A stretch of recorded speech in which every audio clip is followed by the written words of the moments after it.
The information provided on this podcast is for general informational purposes only and is not intended as a substitute for professional medical advice, diagnosis, or treatment. Always seek the advice of your qualified healthcare provider with any questions you may have. Never disregard professional medical advice or delay in seeking it because of something you have heard on this podcast. Reliance on any information provided here is solely at your own risk.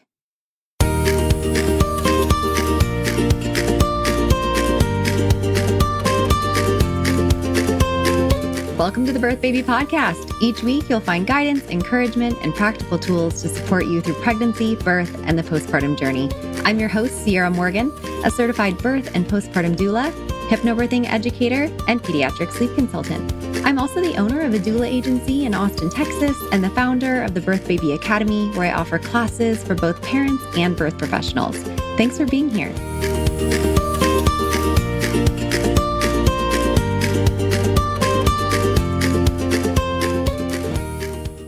Hello, everyone. Today I have Martinez with me. She actually has been on the podcast before when we talked about belly binding. She is a biracial, full-spectrum doula, body worker, herbalist, and educator, raised between the hills and ocean, and now she is in Austin, Texas. She is doing her soul's calling, and I love that. You can absolutely feel that when you talk to Kame. You know that she is in the right field, and she is here to talk to me today about when doulas should step in and when we should step back. We don't always have to be doing something with our hands. So thank you so much for being here with me today. Yay, thank you for having me. It's always a pleasure speaking with you. Yeah, it's been a number of years now. Like I look back and I'm like, wow, time really has flown. So we wanted to have this conversation because the catalyst of this was that you recently had a conversation with a midwife that inspired this topic. So can you give a little bit about that conversation that you had? Yeah. I was at a home birth a few weeks ago. And when everything was said and done, mom and baby and papa are all tucked in the bed and eating their snacks. The midwife and I were in the kitchen just chatting, just catching up. And she was saying that it's hard for her to come by doulas that she really feels like she can trust, that she can say like confidently, I refer out to this doula. I trust what she has to do or what she knows. Because a lot of doulas that she was coming across were doing a lot more of the sitting back, holding space, listening, soft voice, and there's obviously a time and a space for that action, but a lot of them weren't actually being proactive, or like when she would come in and, let's say we knew the baby was breech, 34 weeks. The doula wasn't doing anything to help, right? Or giving any suggestions, guidance, right? Any guidance at all. Not to mention actually in the birth, putting a client in different positions, moving them around, encouraging them in that way, not just the affirmations, not just the slow, soft voice, right? And the guidance with the words. And so, that conversation was so curious to me because I was like, wow, I know about these things because I've been doing this for 6.5 years. I've studied with a bunch of people. I've taken spinning babies a couple times. And I know when they say that, this mama wants a cervical check and they say, great, she's almost there. She just has a cervical lip. I'm like, okay, I know what positions we're going to be getting in. We're doing this and we're doing that and we're going to move around. And this is a precedent that I set with my clients in our prenatals, right? Of like, hey, I want you to feel in a space where you can feel comfortable, but also birth isn't comfortable. We're going to be moving through positions. We're going to be moving through layers, through the gates, if you will, of birth. And there's going to be some discomfort. We want to find the positions where you're going to be able to melt the most and soften the most, but also birth is an active event. Right? That bring intensity. We need intensity too to have a baby. Intensity, yes. Yeah, we need the ones that you feel the least comfortable in are usually the ones that you need the most. Yeah. Unfortunately. So I say it lightheartedly, right? Of like, I'm probably going to put you in a lunge and you're probably going to hate me for a little bit, but I promise you it's probably what your cervix needs is a deep lunge, or this or whatever it is. So it was just interesting to have that conversation with the midwife. I feel so disconnected from doula trainings these days because it's been a while for me that I'm like reflecting. I'm like, wait, actually, I didn't learn any of this in my doula training, to be honest. That's why I started one, my friend. Girl, I would love to sit in on that next time. You're going to. You're in August. So this, I find that there's this dichotomy. So as a doula trainer, as somebody who's mentored doulas for a long time, I find that this is the hard part for me is some midwives expect us to do things and some expect us to stay out of the way.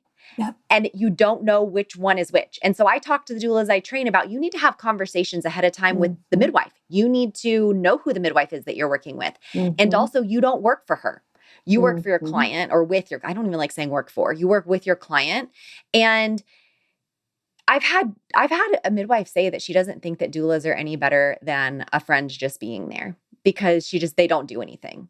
But then I've had other midwives say that a doula gets in the way too much and they're too opinionated and they need to stay in their lane. Yeah. So it's like this balance and this delicate dance of who am I offending? And then there are also moms or parents who don't want the guidance. They're like, this is an intuitive dance with me and my baby. I want you to hold space and I don't want you to do a whole lot. And there are other people that are like, put me in, coach, tell me what to do. Like, I'm going to rock it and I'm going to do what you say. And so I talk to people ahead of time about like, what vibe are you looking for? Are you hiring me for my presence and to only speak up if I see something that maybe could use an edit or an enhancement? Or are you hiring me because you're like, I want you to use your brain this whole time to help this, go as smoothly as possible. And I want you to tell me when you see something, anything. And I always tell people too, I'm going to ask you to do stuff in labor because you're telling me you want me to. And you're probably not going to want to do it. And this is your birth. So I'm going to remind you of why I'm asking you. And then I'm going to remind you that you asked me to do this. And I'm going to ask you one more time. And if you say no, I'm going to back off because it's not, I'm not your boss. This is your birth. But I do find that this is kind of a hard, I've been doing this for 7 years, but I do feel like it's a hard dance because in the world, the doula world, we hear like, you need to sit on your hands or you need to hold space. What does hold space mean for people who are listening? Are like, that's like some ethereal thing out in the air. Yeah. It really is, but it's so commonly used. So I'm happy we're going to unpack I think it's going to mean something different for everyone. But for me, it goes into being able to feel into the energetics of the room, take a temperature, you know what I mean? Read the room, what's going on. Holding space is going to be matching that birthing person's energy, right? So if we're in a really, she's going deep within, she's kind of quiet. She's eyes are closed. She's in a deep internal space. The way we're going to hold space for her is matching that energy. We're not going to come in and start being coach and be stringing all your words together and be like, okay, that's great. Breathe deep. Good job. That's not matching her energy. Does not need a cheerleader right now. She does not need that. So holding space might look like, okay, now we're going to be quiet. I'm going to back up. She's in her own process. Holding space could also be like using your doula eyes and being like, where are we on the barometer from pain to suffering? Where are we at? Okay, we're getting closer to suffering.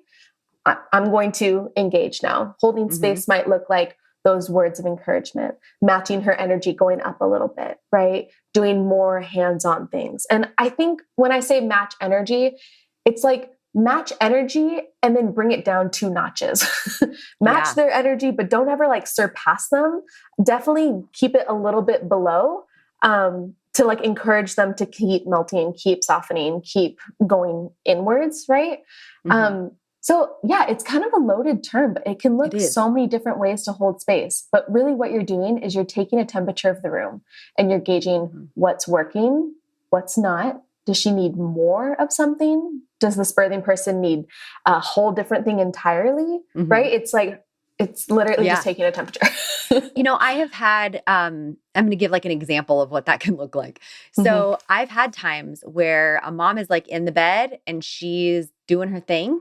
And then her husband was sleeping on the couch and we were all in a hospital room and I was sitting in the chair.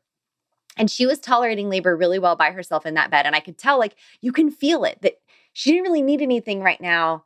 And it might actually be intrusive if I was just sitting right next to her. That might feel like a watched pot, give me a little bit of space. And we'd all kind of decided that we were all going to rest. And she wanted to try to rest between waves. And she had a peanut ball between her legs. And her husband laughed at me after 4 or 5 times of me doing this and was like, how do you do that? Because she would make one tiny little move and I would get up and I would move her pillow. Or then she made a shift and I got up and I got an extra pillow and I put it in front of her so she could hug it so that she wasn't like holding her body up because I could tell she was using her muscles. But what's funny is I would be halfway across the room by the time he noticed she needed something and he was trying to pay attention. He's like, she's my wife.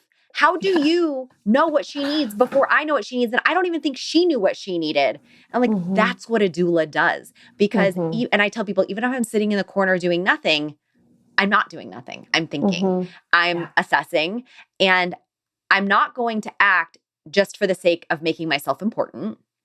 I'm going to act if I think it's going to be an improvement to your situation. And a lot of times when someone's hiring a doula, they want to know like, what is your style or whatever.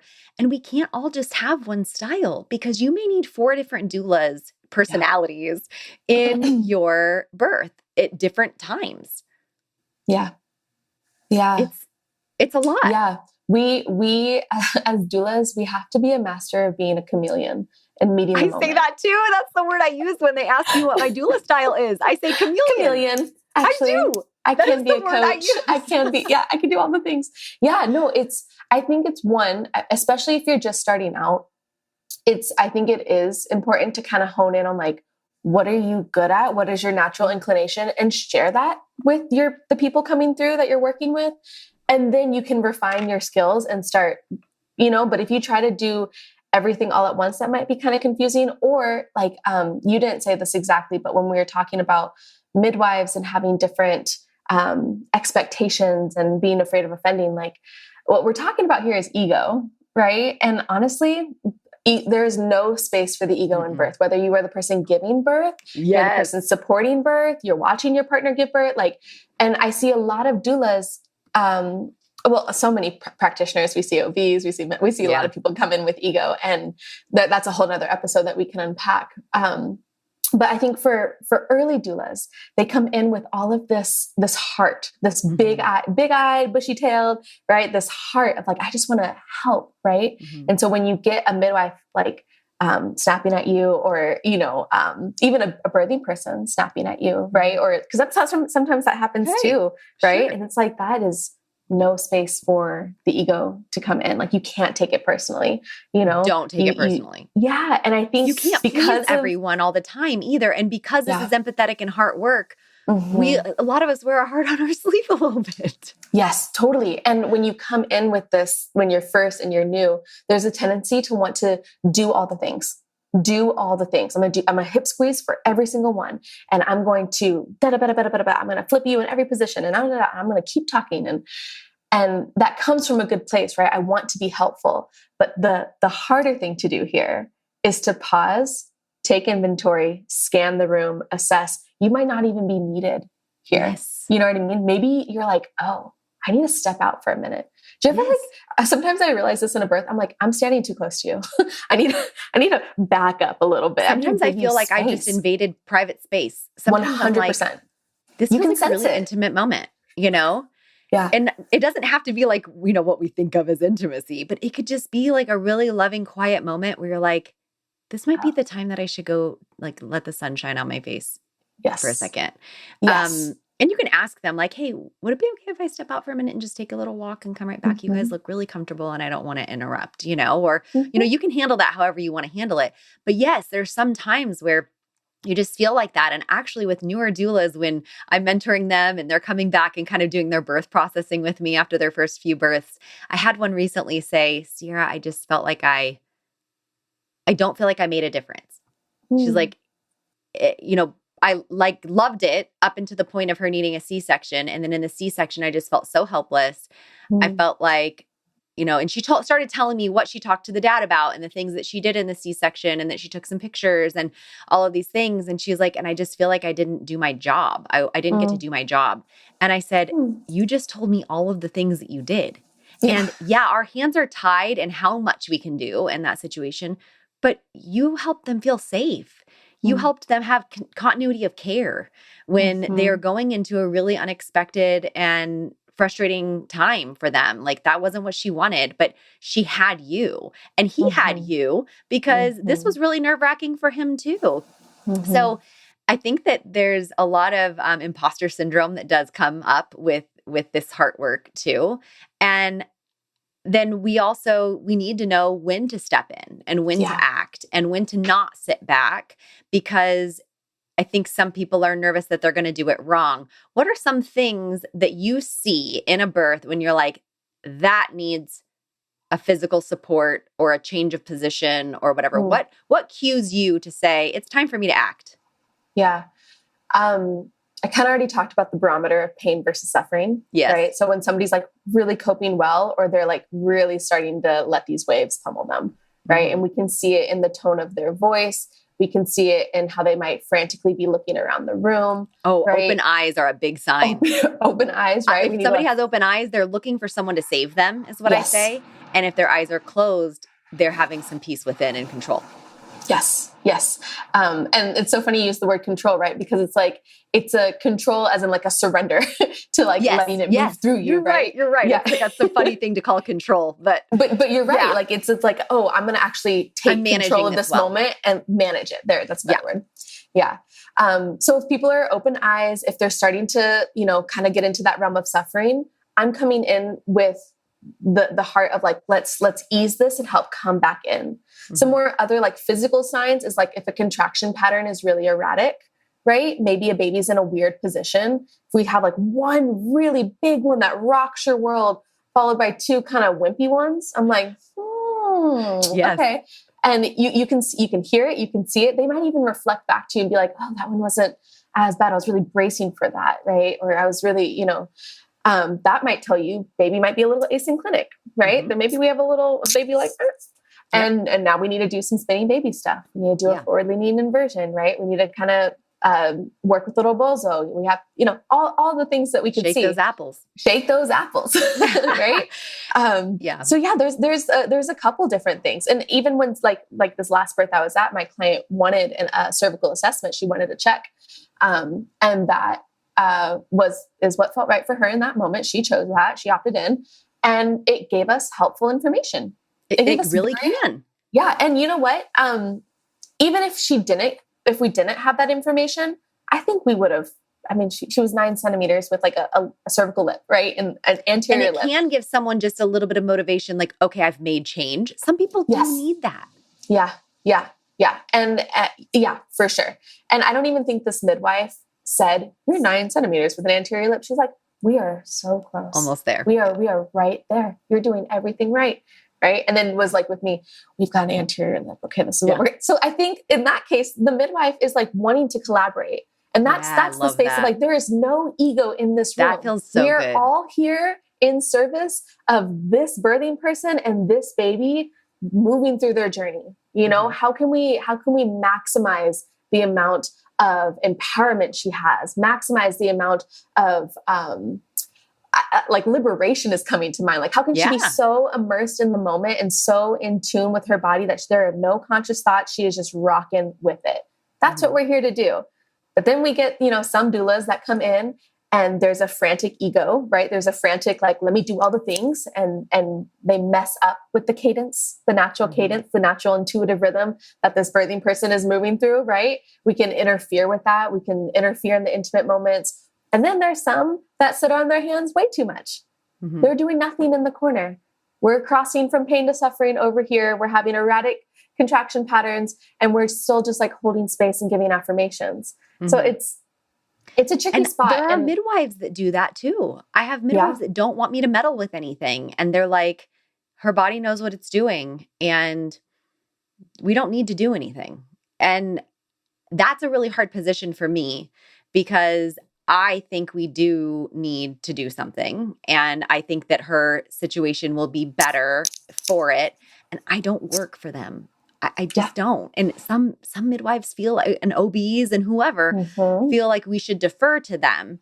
But I don't have your job. I'm not medical on purpose. I don't ever want to be. And so I want to be able to help my client through this. And they hired me for that, unless they didn't. And we've talked about that. Yeah. Yeah. When you first started speaking about that, I was thinking like, for some people, step the F back and let them do their thing. They got it. They need you there as a witness. They need you there as somebody like, just in case. It's an insurance policy. Sure. Right. Or just like bring the water or do whatever. Right. But they've got it. For sure. What initially came to mind was, and this is so hard to gauge, especially for first-time parents, but like, how ready are they to enter that space and hold themselves in that way? You know, and that goes into like, how well do you know yourself, right? How much prep work have you done? I'm not talking about learning about the stages of labor, though that is helpful at times, right? To understand the biological and what physiological, what's happening. But like, how equipped are you and ready are you to like go into an altered state? You know, how ready are you to do that? And it's so hard to gauge that. It's even hard to illuminate that sometimes to especially first-time parents of like, you're going to be taken somewhere. You're not going to be able to like string a full sentence together. You're going to respond. I always say a a few words feel like a paragraph and a few steps feel like a mile when you're in that part of labor. So like, I just had somebody say to me the other day, I just did like a little prenatal meeting kind of thing with her. She didn't have a doula, didn't want a doula. She just wanted to have this class and do this. And she said, and this was so beautiful, and it was on Zoom too. And so, but I still had like this huge emotional reaction to her.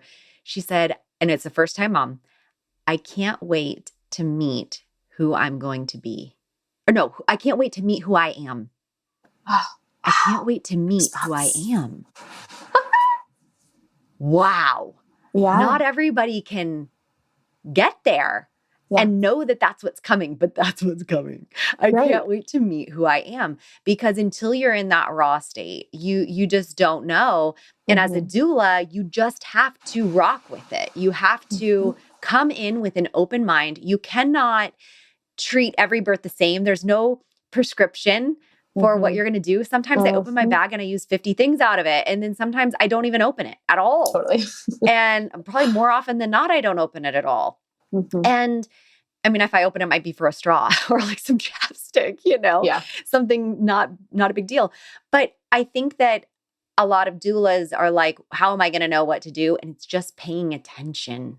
Really, it's just putting all the thoughts away, like all of your other stuff that you got to leave it at the door and come in new every time, because otherwise we're no better than the OBs that we can't stand, that are jaded and just, you know, treat the 99% like the 1%. Yeah. That's it. There's so just kidding.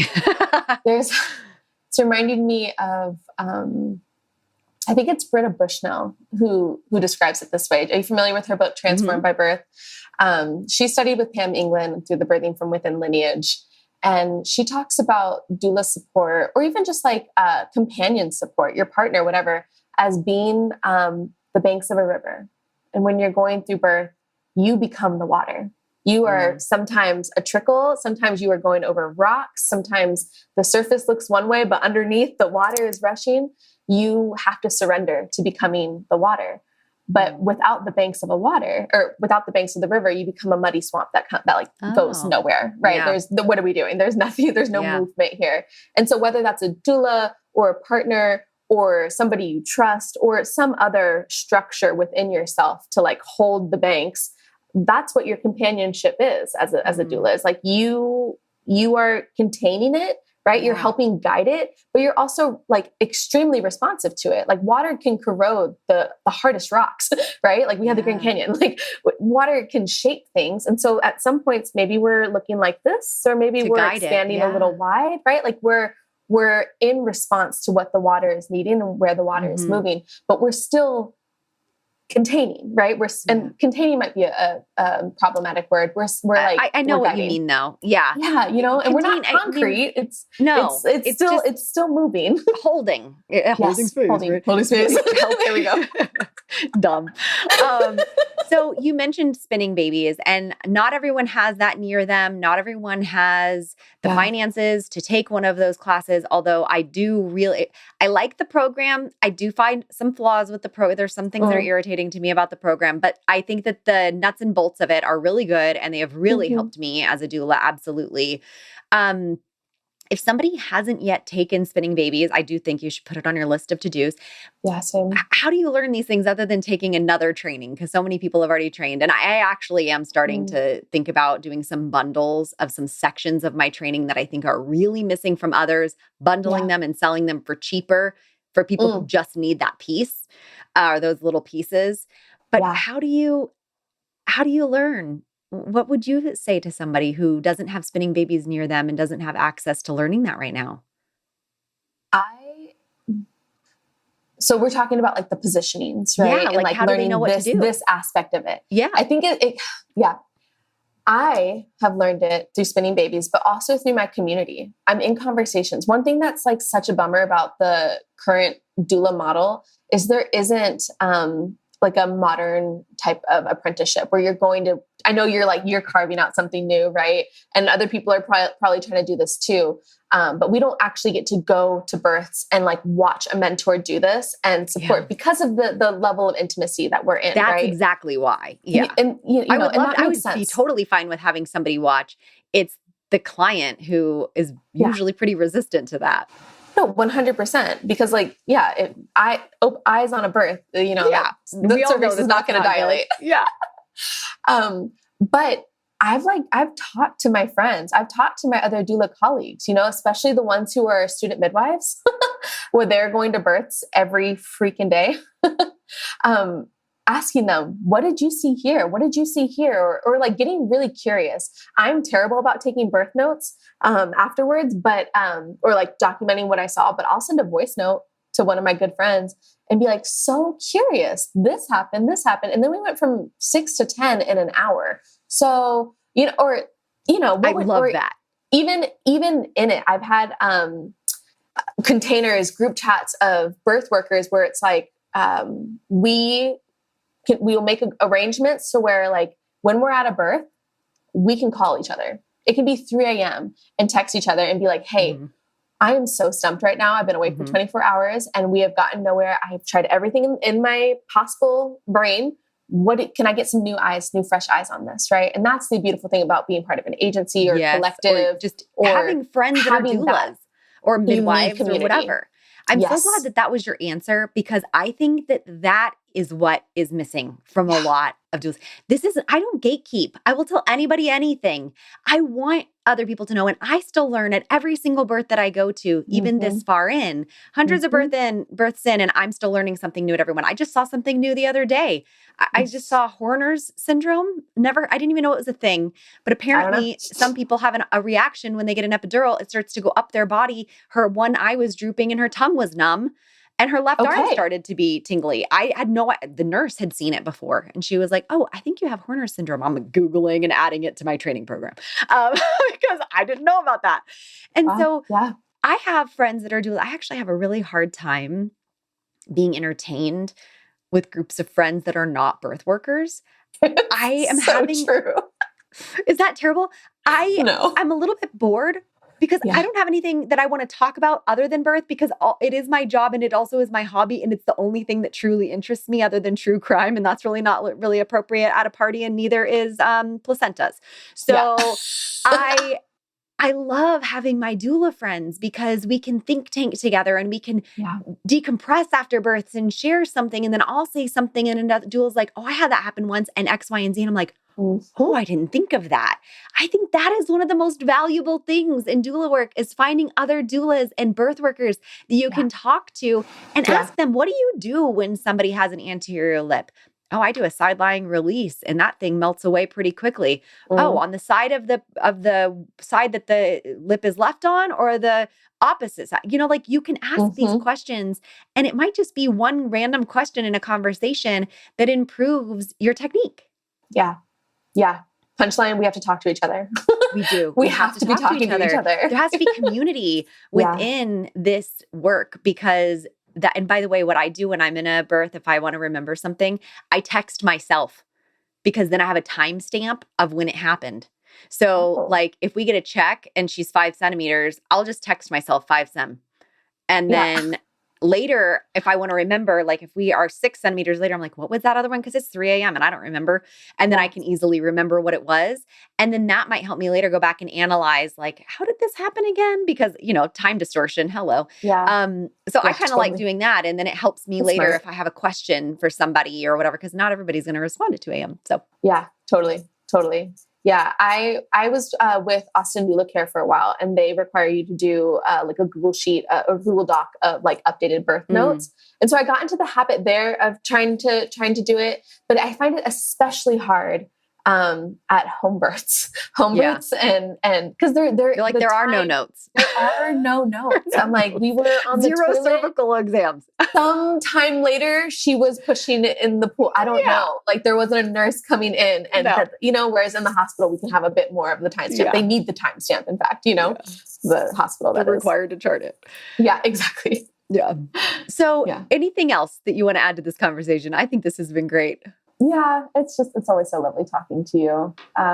No, I think there's so much more that we could explore in terms of the new doulas, you know what I mean? And that feels really resonant. I feel like I crossed a hump over that in like 2 years into my practice, finally feeling like, wait, I don't have to do the most. So I think that there's more we can unpack there, but I think what we said is beautiful.